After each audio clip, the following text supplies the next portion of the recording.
Wait, so you're saying this happens to a lot of people? Yeah, it happens all the time. This is a thing. Like, this is like a commonplace thing. It's happening all around me right now. This is a commonplace thing. Yes, and if it hasn't happened to you yet, it's going to happen to you real soon.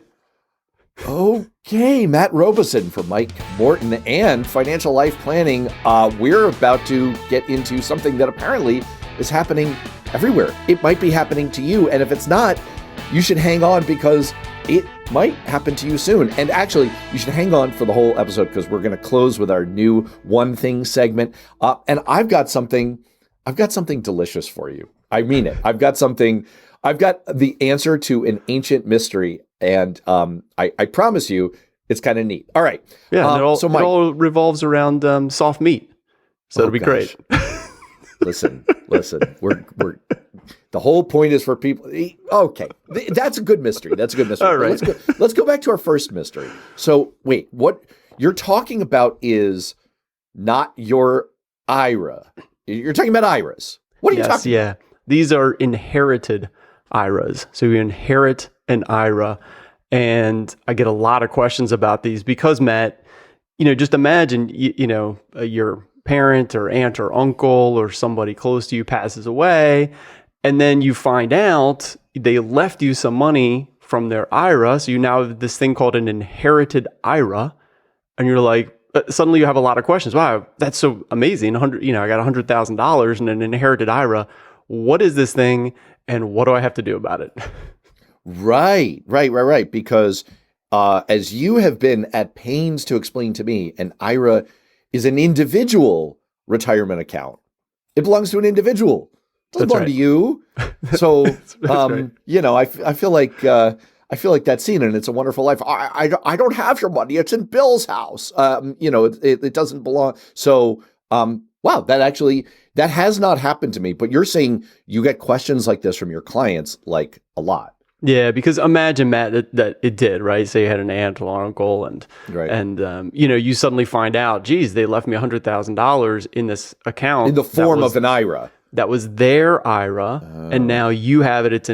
It becomes an inherited IRA, and you're like, what is this account, and what do I have to do with it? So it's a whole new set of rules. We talk about all kinds of rules, 401ks and IRAs and 403bs, and they have all these rules and contribution limits and all kinds of stuff. And now you got a new one that you've never heard of, an inherited IRA. What do I have to do about this thing? And so I get this question a lot, and I thought today we can cover some of the basics. It's very confusing because people come to me again, Matt, with like, hey, I was researching this, and I don't know, am I this thing, or I have to do this or that? So I thought we'd cover some basics today, and then maybe we have a master class on a lot more with inherited IRAs sometime. Right, if you really want to. There's a lot of from the little I know, there's a lot of rabbit holes you can go down with this because it involves all the rules around IRAs and inheritance and taxes. Like this gets surprisingly complicated fast. And we're not going to do all of that, but people really can get lost in the thickets here. Absolutely. And that's one of the reasons I get a lot of questions about this, Matt, is as soon as they say, okay, I'll just do a little Google search on inherited IRAs, all of a sudden you're whacked with like, are you a designated beneficiary, an eligible designated beneficiary? Are you a minor child or a grandchild? Are you a spouse? Are you within 10 years of the person that died? It's like, what is going on? It sounds like a choose your own adventure. I like those. Is it like that? No? Yeah. No, not so much. Nothing like that. I always died in those. Like, it's I mean, I know that's kind of like by design. It's like you're going to be successful a certain percentage of the time, but in order to keep you happy and buying more books, at a certain percentage, they have to have bad things happen to you. Every time I would get captured by the emperor of the ant kingdom and eaten. Why? Am I like a cooler at the casino? I don't get it. Did you ever, I would always take those books and flip ahead. I'd put my finger where I was. I was like, all right, I'll choose option A. And I'd go to that page and then see what happens. And then I'd have multiple fingers like, oh, okay, I'll try option A again. And I would and then I could always back my way out of it. You know what they've done now is my kids read these occasionally. They put a map on the back of just how to go back to those branch points, just so that you don't have to do the finger method. But yeah, an hour a day.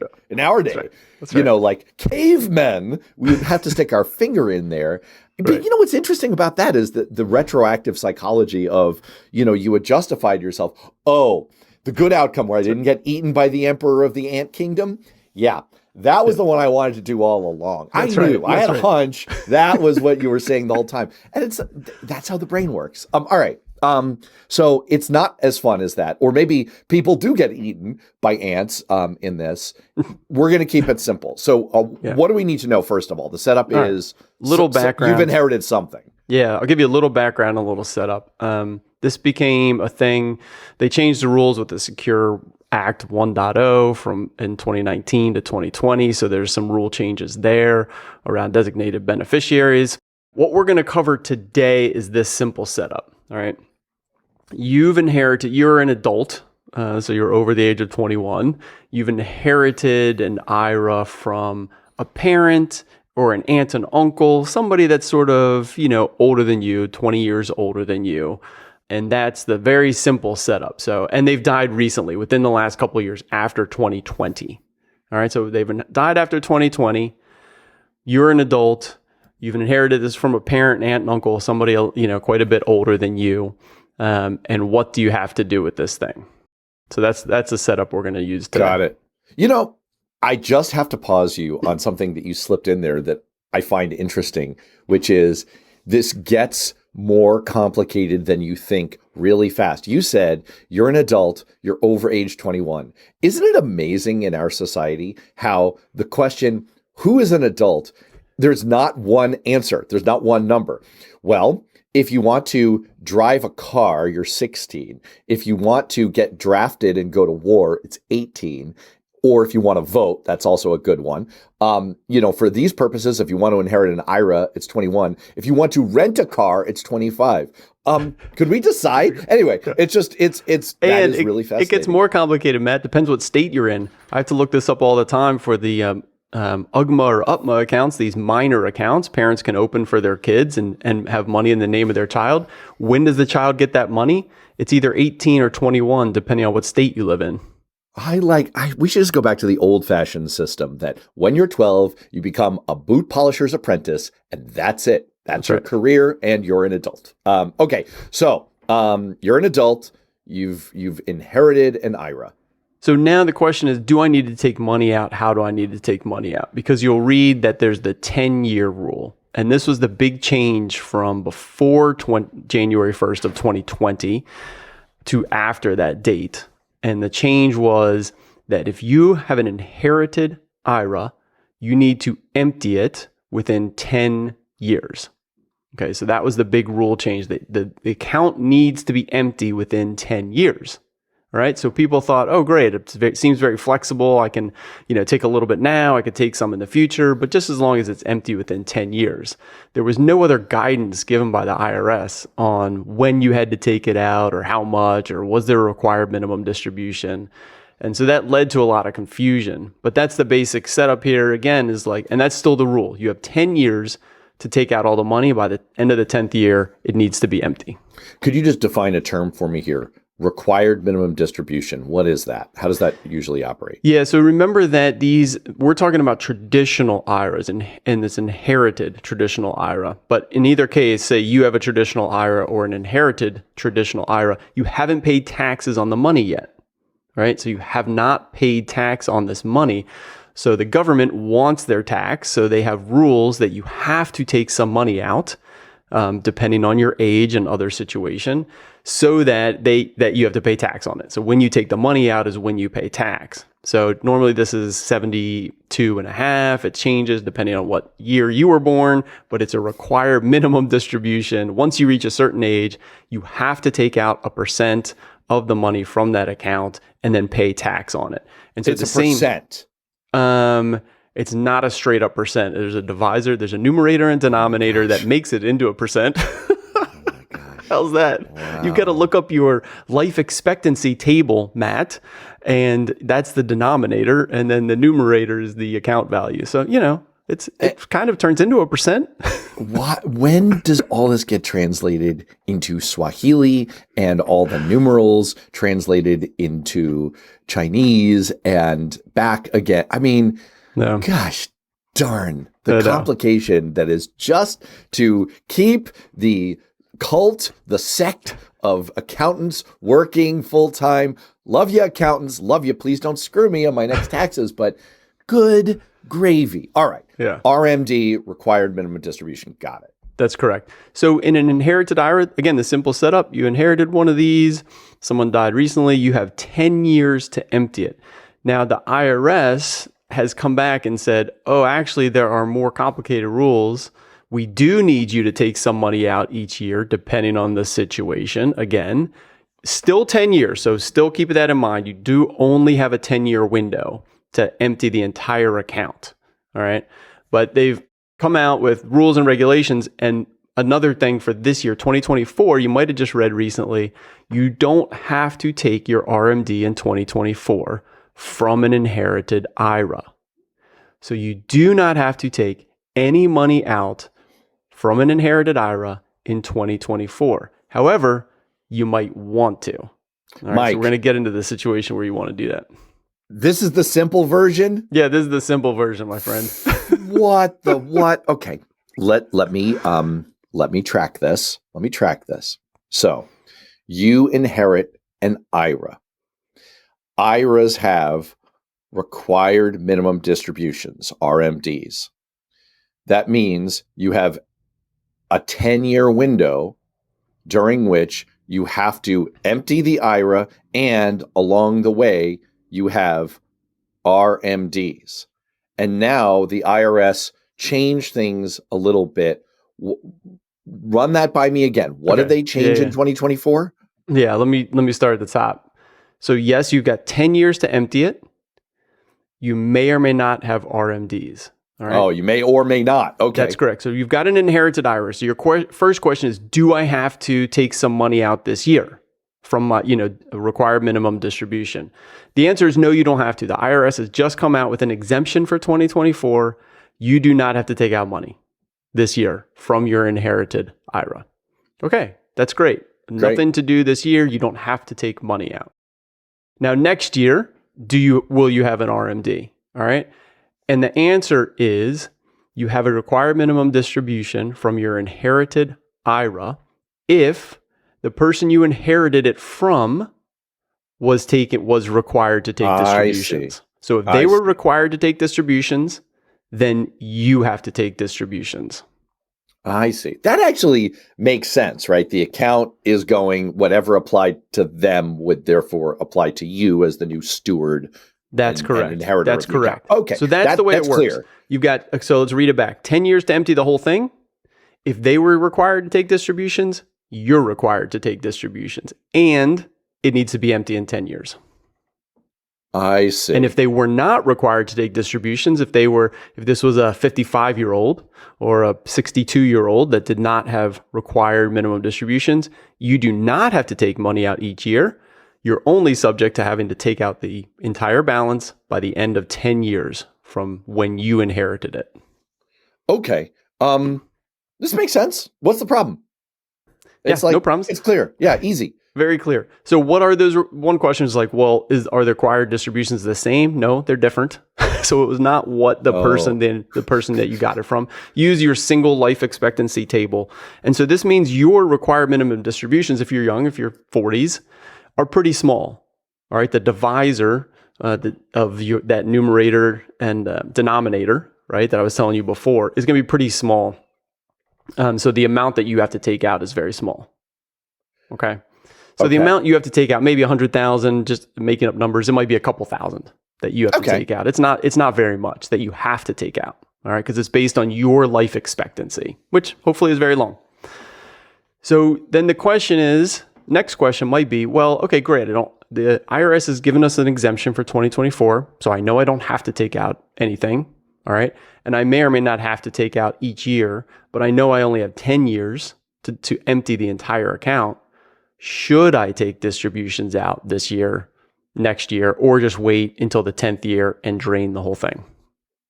Right. I mean, if you've got the account, wait, isn't that one obvious too? Like, if you've got the account and it's like growing, why would I start to empty it if I didn't have to? I mean, Yeah. shouldn't I wait until the very end? Yeah, because it's growing tax-free, right? It's inside the traditional inherited IRA, and it's growing tax-free. Right. Yeah. Okay.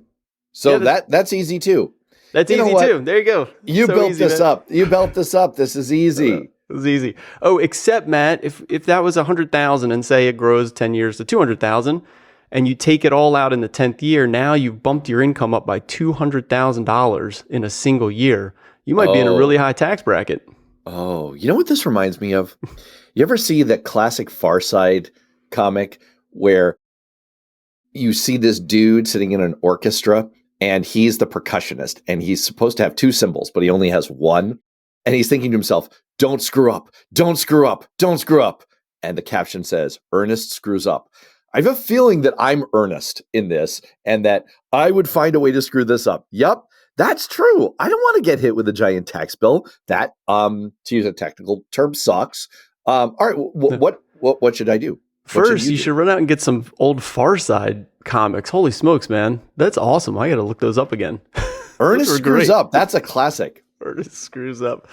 So the option is you could smooth it out, right? So you got a $100,000 account. You could take out $10,000 a year approximately, and kind of drain it over the 10 years, because that $10,000 distribution, remember, you're going to add it to your income. You're going to pay tax on it. It's probably not going to bump you into that next tax bracket. So if you're in a 24% tax bracket, then you'll pay 24 cents on the dollar for the $10,000. $2,400 instead of waiting until the 10th year. And then maybe you're in a 35% tax bracket and you're paying 35 cents on the dollar. So you're paying a lot more tax at that point. All right. So smoothing out the taxes, taking some over time could be a really great strategy. I see. So even though the IRS may not require you to take a distribution, maybe you should? That's correct. That's absolutely right. So you want to look at your tax, because now we're talking about a tax situation. The IRS does not require you, no penalties, no problem. You don't have to. But now we're talking taxes. Should you take out some money from this account? I'm saying it's a $100,000 account, maybe $10,000 a year makes sense.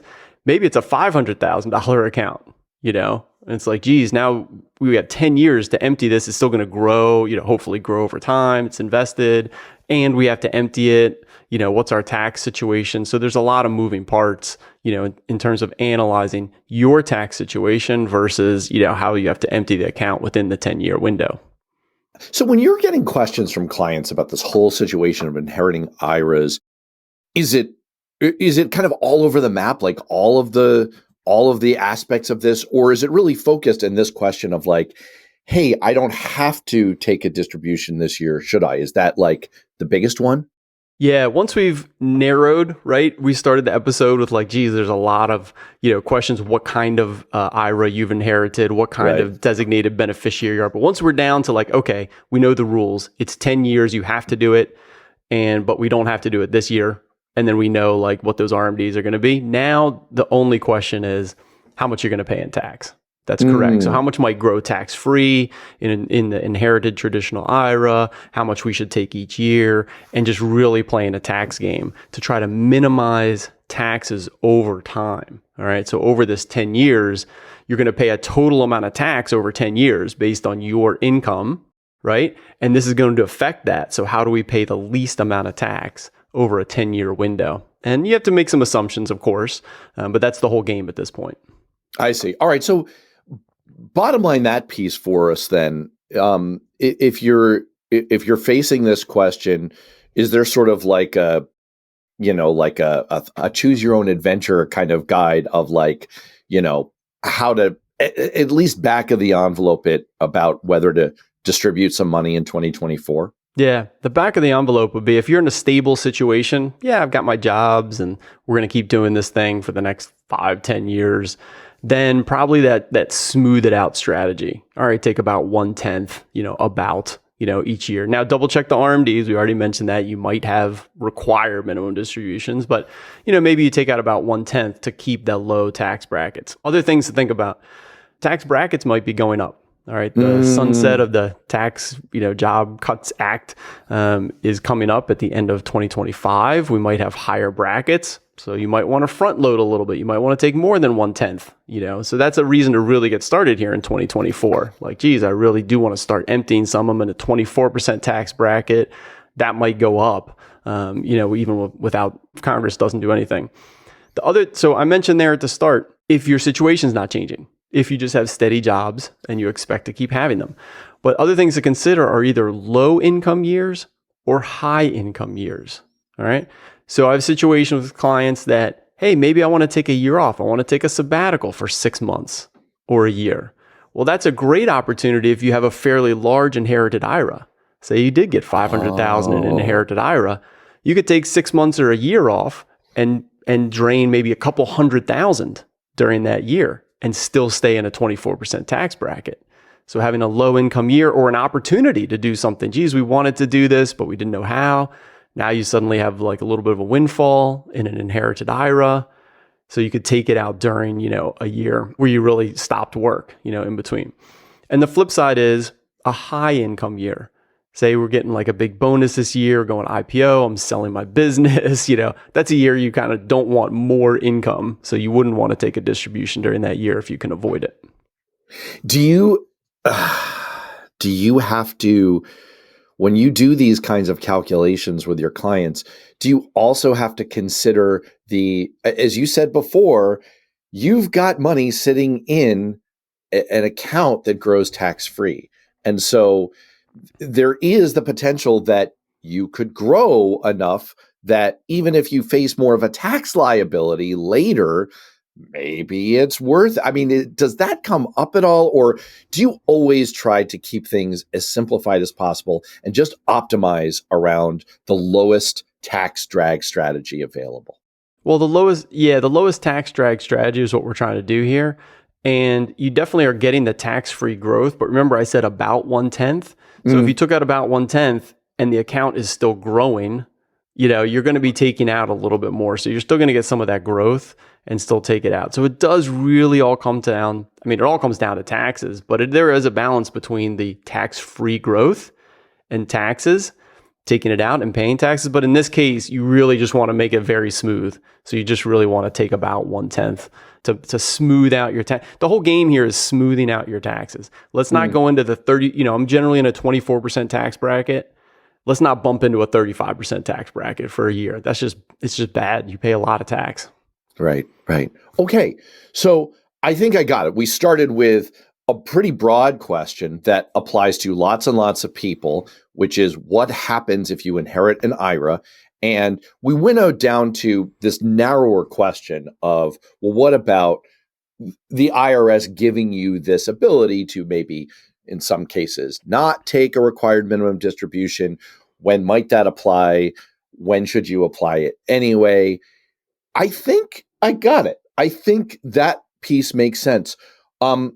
Anything else we need to cover for this narrow case, or anything else you want to say to kind of leave a breadcrumb for sort of the larger question that your clients bring up with you all the time? Yeah, just a couple other points on this one. There's other quirks. I mentioned smoothing things out. That's the general case. Like, hey, I'm in this job. I think we'll just be doing this for the next 5 or 10 years. Go ahead and think about smoothing it out, taking out some over time to smooth out the taxes. But there are other quirks. I've had questions like, loan forgiveness. Geez, I'm on this income, it's got student loans, income-driven repayment. If I start taking distributions, it really kicks up my AGI on my taxes. In 5 years, I'm going to have a loan forgiveness. So it's like, it's very personal, right? So there you're doing a lot of analysis on maybe the next 5 years you do nothing, then we do more. So if it's a $50,000 account, $500,000 account makes a big difference. So everything becomes very personal at that point. But I think if you just come into it with those couple of points and really think through your situation. The other big thing I did want to mention, Matt, I keep saying the word inherited traditional IRA, because you might inherit a Roth IRA, all right? And the rules totally change. Remember that Roth IRAs, you've already paid tax. Now you still have the same 10 years. So this is very simple. If you have 10 years to empty the entire account, you're not going to pay tax on it when you take it out, and it's growing tax-free, then you got it right, what you said earlier, Matt. Just leave it in there for the full 10 years, let it grow tax-free, and then take it all out at once because it doesn't have anything to do with taxes. Awesome. All right. That was a great little thumbnail on just a narrow slice of a big pie of questions. And we can get to more in the future. For now, let's close out on something. What did Monty Python used to say? And now for something completely different. So you encounter this from time to time. If you Google the question, how do Chinese restaurants get their fill in the blank, chicken, beef, pork, to be like that, to be so like soft? And you know what I'm talking about here. There's like a textural thing they do, and I can't do it at home. If you stir fry, even if you use high heat, you sear on the outside. Well, yeah, it's very chewy. Yeah, what is that? I think it's because of the moisture from the pan, and it leads to a toughening. All right, there is an answer out there. I discovered this about a year or two ago, and I've tried it several times, and the results are terrific. You can do this at home. What these restaurants figured out is it's a tenderization process. There are different ways you can do it. You can do it with various marinades, etc. But the simplest, easiest one, baking soda. It's called velveting your meat. No double entendres, Mike Morton. I've got my eye on you. What you do is you just put about a teaspoon and a half per 16 ounces. You rub it around the outside and you leave it for 20 minutes. And then you've got to rinse it off. I recommend having a colander and really getting that off, because otherwise it's going to sound bad, but your meat will bubble as you cook it. A little bit of that is going to happen anyway. You're going to have a tiny residual amount, but the effect is really quite incredible. And yes, I can't get it quite to the level of your favorite Chinese restaurant, but I've gotten it pretty darn close. And so it's worth, Google it, give it a try, and don't warn your family in advance that you're doing it, and see how they react. Matt, what precipitated you wanting to look this up and really go down this rabbit hole and figure it out? You want to get into my Google search history, really? Yeah, that's really? Right. Really? But why that search? Why that search? All right, you want the silly answer or you want the serious answer? Both. The silly answer, there's like, fill in the blank, man. The serious answer is, I was really frustrated. I think I had stir fried. I tried to do like a Chinese style stir fry at home, and I had hoisin sauce. I had good ingredients, and it just it was like tough. It wasn't. It didn't have that thing. So baking soda. Baking soda. Okay. Baking soda, and don't forget to rinse it off. You don't want to end up with bubbled meat. You definitely want to rinse it off. The very first time I did this, I rinsed it, but not enough, and I had foaming meat. I don't recommend that to anyone unless you're starting a ska band, in which case you could call it that. That would be fine. There you go. So if you want nice soft meat, baking soda. We have got to get out of here before you totally alienate the entire listenership. All right. For Mike Morton, Matt Robison, we will see you next time. Thanks, Matt. Thanks for joining us on Financial Life Planning.